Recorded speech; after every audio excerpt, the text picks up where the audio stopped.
to go. Welcome to Snapptalk with Shaundra, the podcast. Ready to live creatively and freely? Let's go! Be inspired by someone who left corporate culture to live her entrepreneurial dream. Here's your host, Shaundra Webb.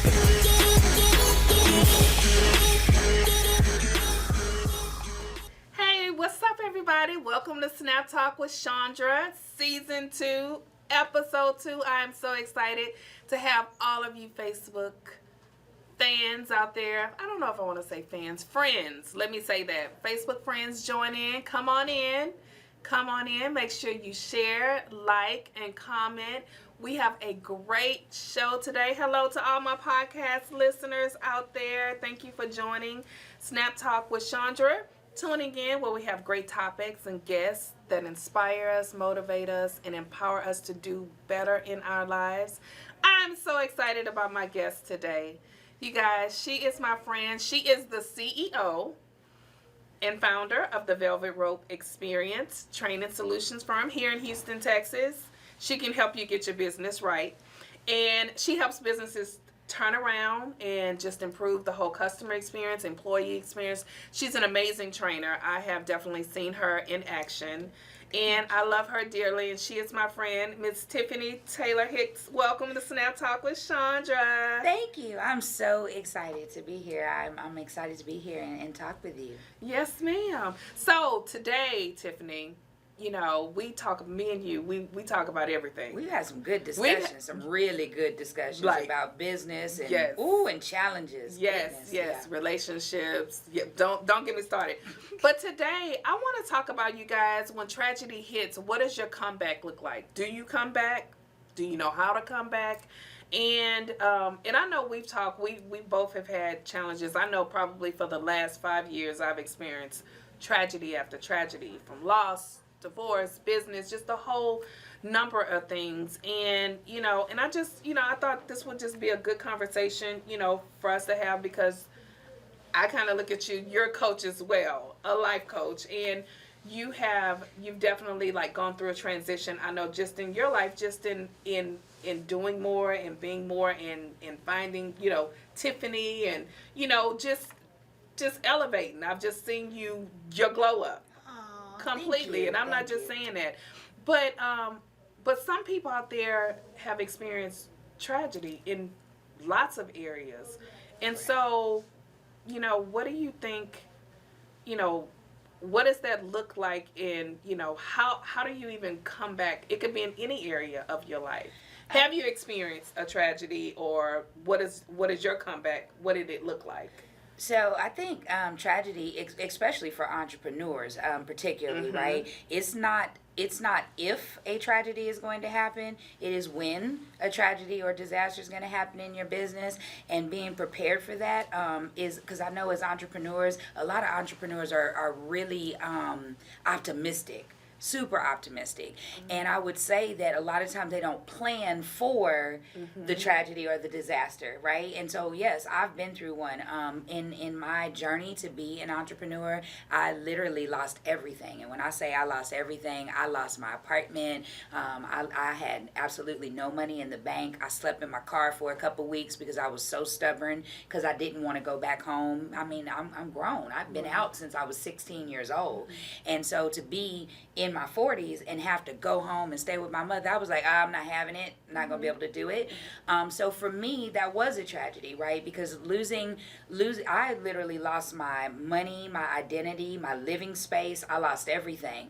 But I will tell you that the easiest way to deal with that kind of tragedy is, the first thing you have to do is that you got to get it out your system. Yes. You got to scream, cry, kick, have the pity party, whatever it is that you need to do, but don't stay in that for a long period of time. So what I would really say to people is, first thing you do is acknowledge that you are in a moment of loss, right? Yes. Whatever it is you're losing, whether it's a person, whether it's a divorce, whether it's yourself, whatever, acknowledge that you're in that space of loss. Don't try to run from it, because you're going to deal with it at some point, right? And then the next thing that I would say, number 2, is forgive yourself.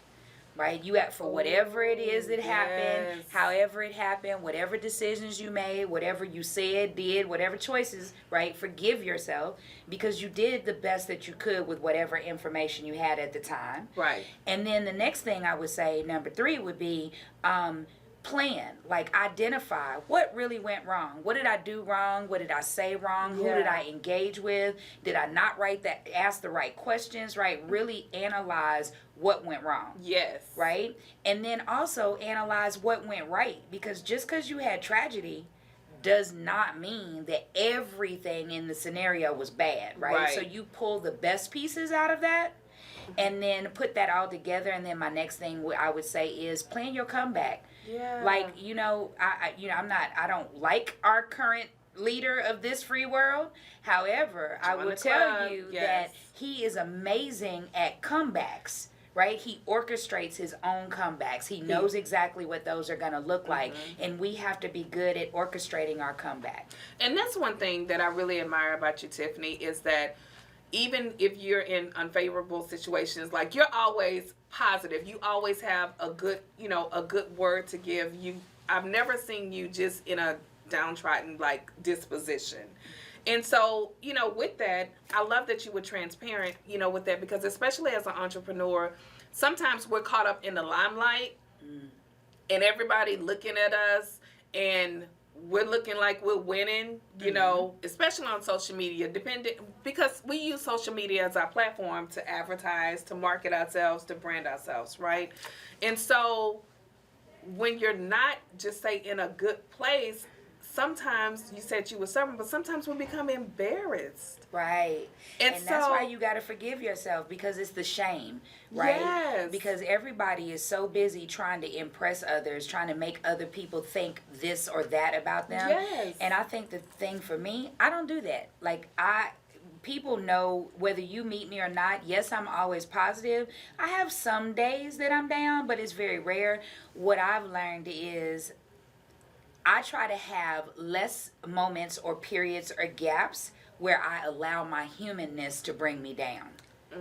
So, because life is struggle. It's peaks and valleys. Yes. Again, that's not a if, it's a win. It is a win. So how do you overcome those, and how do you overcome them quickly? And what I have found is, don't be ashamed. You got to let that go, because we all make poor decisions. We all make mistakes. That's part of the growing process. Yes. And if you're so ashamed of it that you can't share your journey, you can't share your testimony, or even worse, if you're so ashamed of it that you're letting that negative attitude bubble over into everything that you do, you start alienating people. And you can't identify opportunity when you are alienating people. So I try to, I stay positive. I do have moments where it hurts. Yes. But I also share that with people, because I need them to understand that it doesn't matter.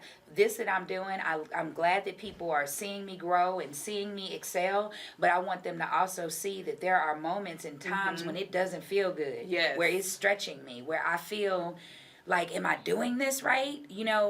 What more do I need to do? So I share with people. I like to be transparent in that way, and because I feel like if an entrepreneur can see me fail or do, and maybe not even fail, but if they can watch me learn because of a mistake that I made, then they know that it's okay for them to make a mistake and to move on. Right. And some of us don't have support as entrepreneurs anyway, or, like you could be in a room with family and you're the only entrepreneur, right? Or you could be at the church and there's not a lot of entrepreneurs at your church, and they don't necessarily understand your struggle, right? Yes. I try to show people that it can be a challenge, but there's people out here that can show you, like, just pick yourself up. Don't be ashamed. Right. And you brought a point, you said the support around you.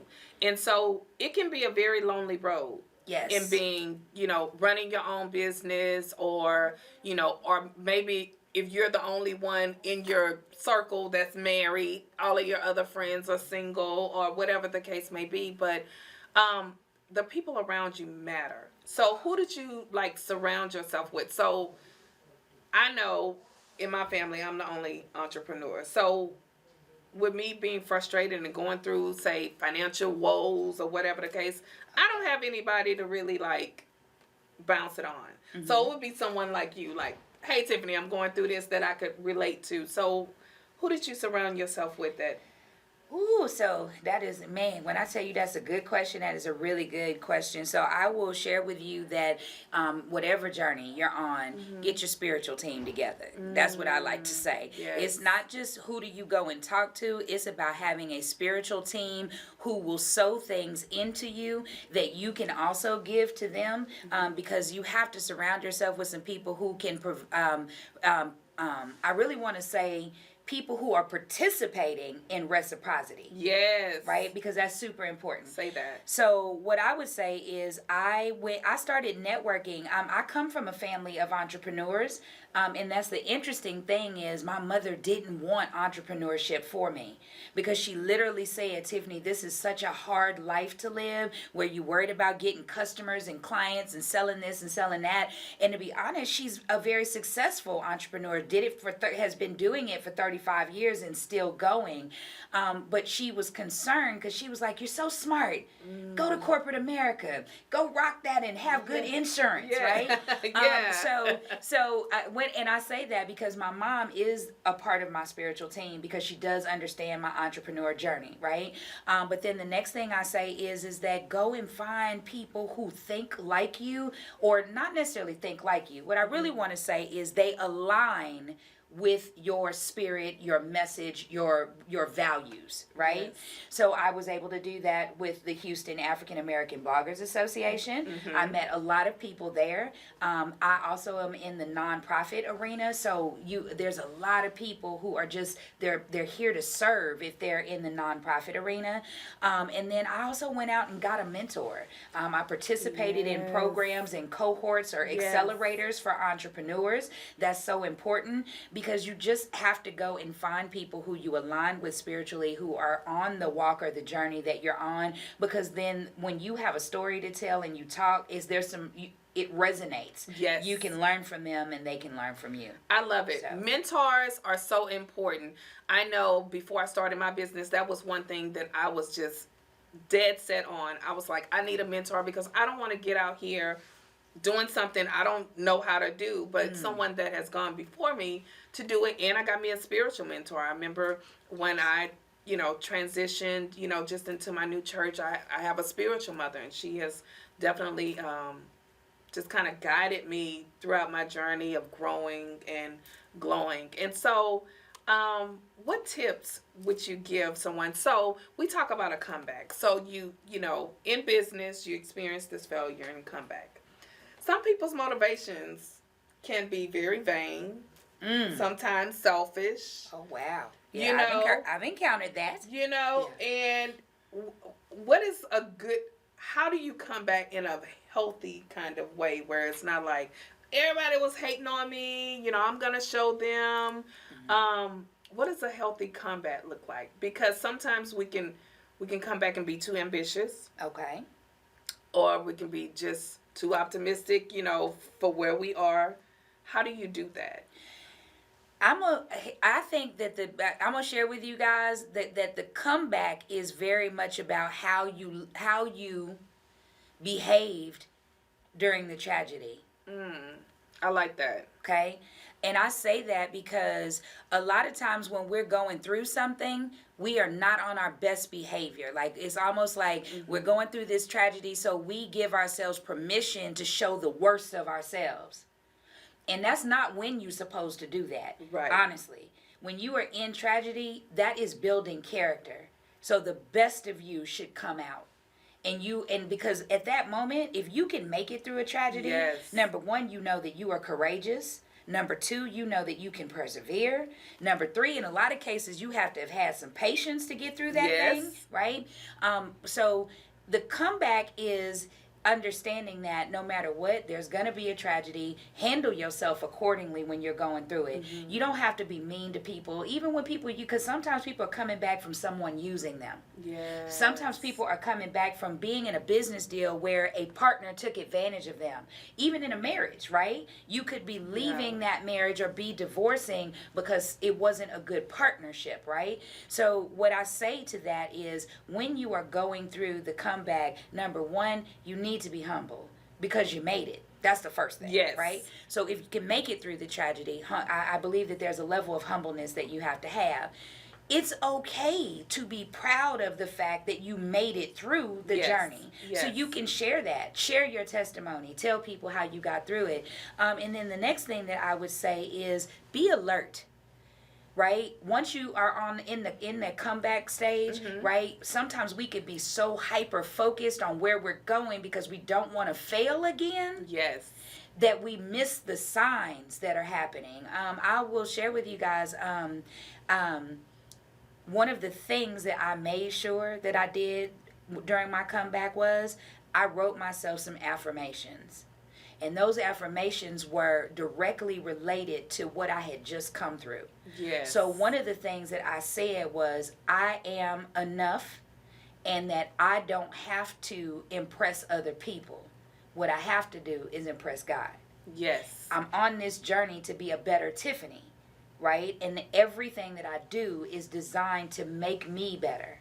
And I think that those are the things that when you're making a comeback, I think that that's what's the most important is that you have to find yourself, stay true to yourself, stay in alignment with your vision, stay in alignment with your godliness. And I think that that's the best way to handle it because when you think about it, that's another reason why I'm so positive because I realize that the more positive I put out there, the more opportunities I get, the more I'm able to help others. Yes. And whatever you put out there is what comes back to you. So thinking about the comeback in that way, that if I had these things taken away or if I lost these things, but if I am positive and if I'm spiritual and I give back to the universe the way that I would like to receive, it's coming. You're going to get it tenfold. Yes. You guys, I hope you are taking notes because she is I'm about to pass the collection plate because sister is here preaching.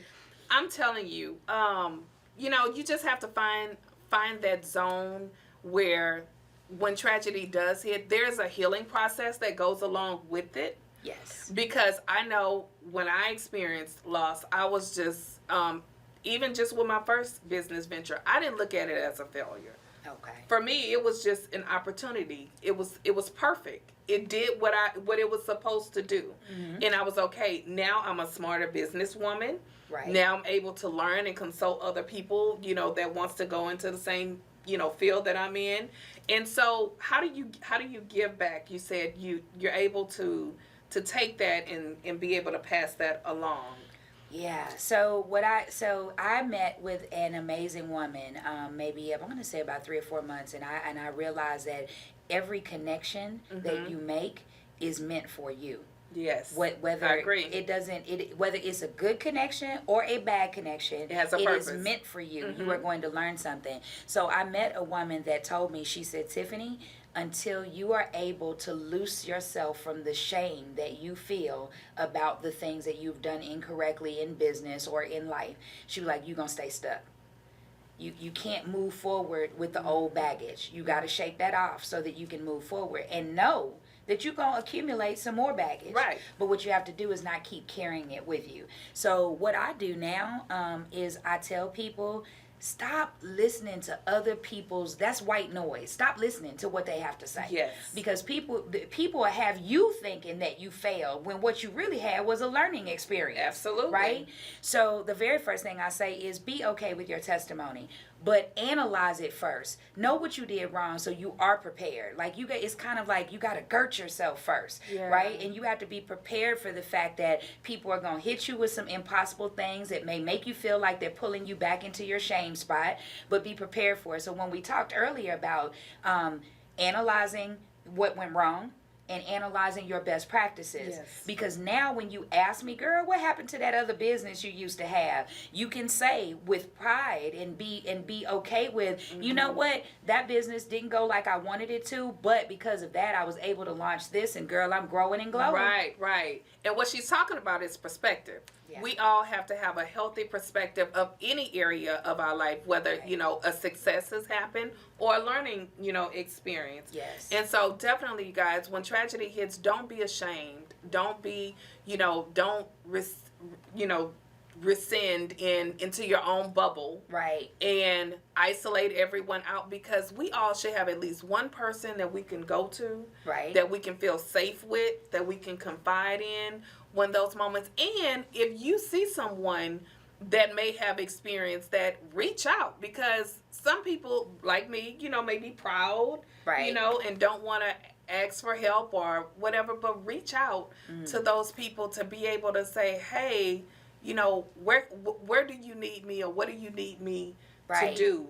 You know what I'm saying? Yeah. In and that. ask. So I tell people, first you have to ask. You have to share, because people don't know what you're going through. Say that. Like, I need you to understand that nobody knew that I was sleeping in my car, but it was because I didn't tell anybody. I slept in my office too. It was because I didn't tell anybody. I had places I could have gone, but I was ashamed of the fact that things had gotten so out of hand, and I didn't do anything about it beforehand, because I kept thinking it's gonna get better, it's gonna get better. But it couldn't get better, because I had to sit through that. I had to go through that to know I will never be back there again. Yes. Right? But then also, God knew that he was about to put me before entrepreneurs that needed to hear that.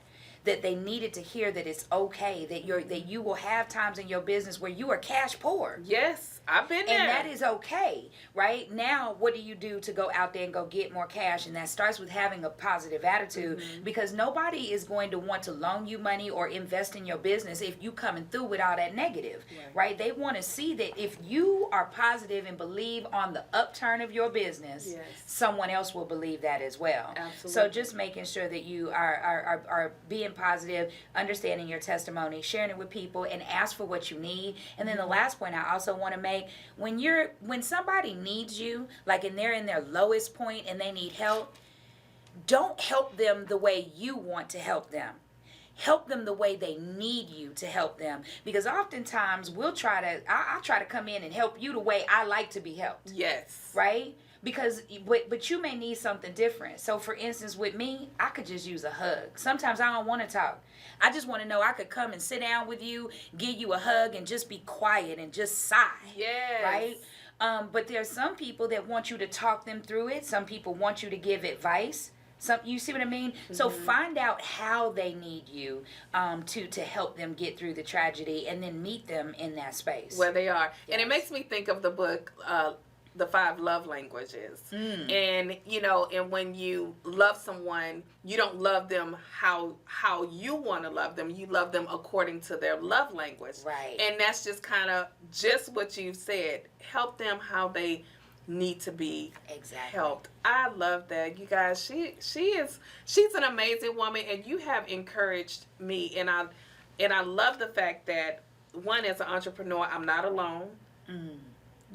And sometimes we can feel like that. And then just with you sharing, I know have helped a lot of people out there in podcast land and Facebook Live. If you guys have experienced anything, how you bounce back, share with us, comment, on how you definitely bounce back. Tiffany, you are amazing. I can't wait to see just where you go, because, It has been an amazing ride, just to let you know. Like, once I finally worked that thing out and I gave up the shame and I started talking about my story and I started saying, hey, I'm very intentional now.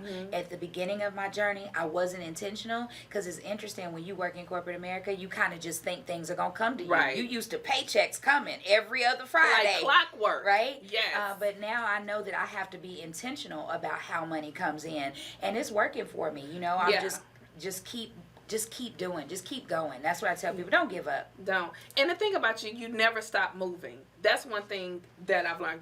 You just never stopped moving. And whether you're moving at a slower pace or if that, just don't stop moving. Right. So I want to share one other thing with people, if you don't mind.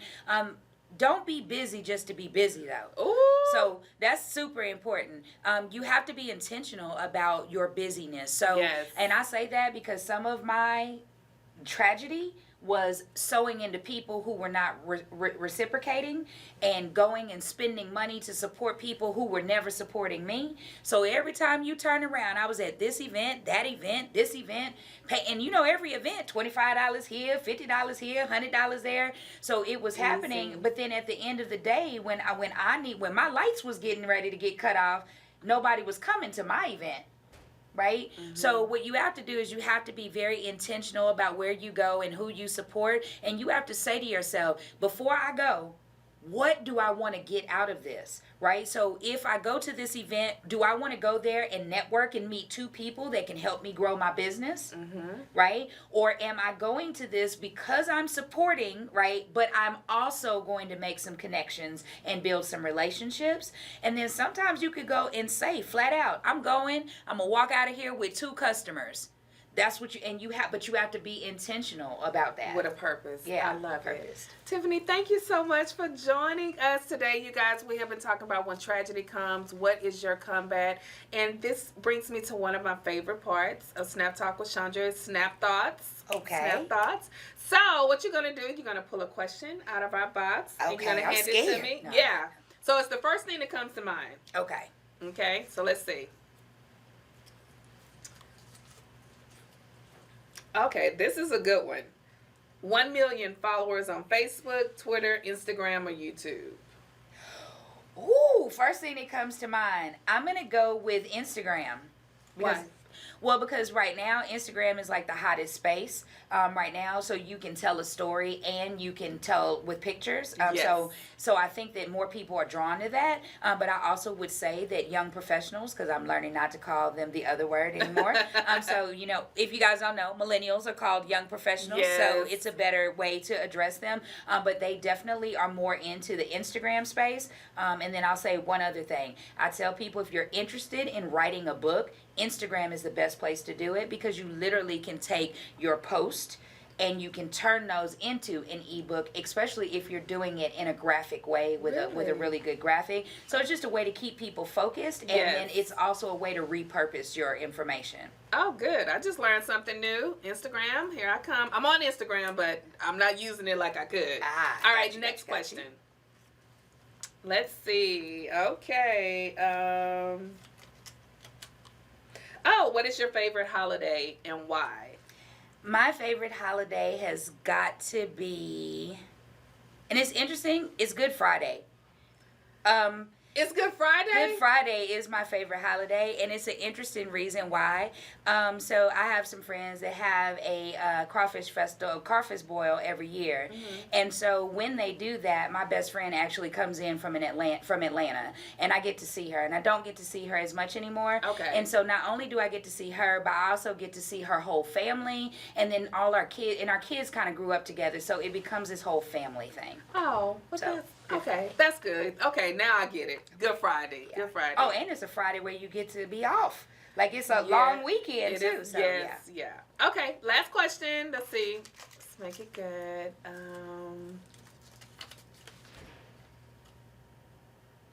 What is the nicest thing you have ever done for someone else? I have to pick one? Oh, I'm sorry, y'all. That feels, because it feels like I'm bragging. Okay,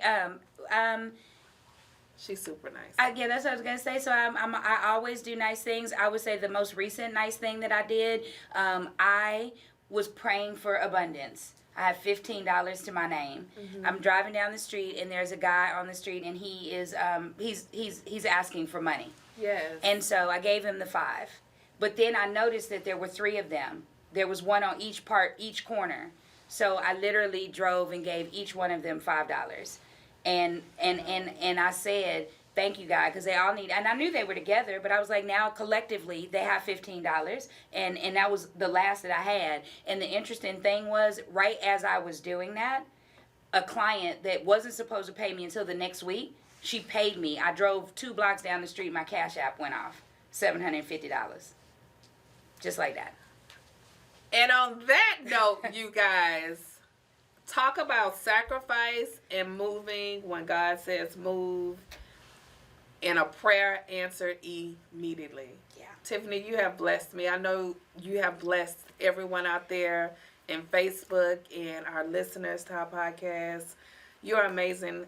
I can't wait to see how God is definitely going to take you, because you're so sweet and you're so kind and you're so giving. Thank you for being a guest on Snap Talk with Shaundra. We're going to have her back, because me and her, we can go. Thank you for having me. We can talk about a lot of things. Thank you, guys. Thank you for tuning in. See you guys next week. Snap Talk with Shaundra. Thank you for tuning in to Snap Talk with Shaundra, the podcast. Want to hear more? Let's go! Hit the subscribe button. Please rate and review.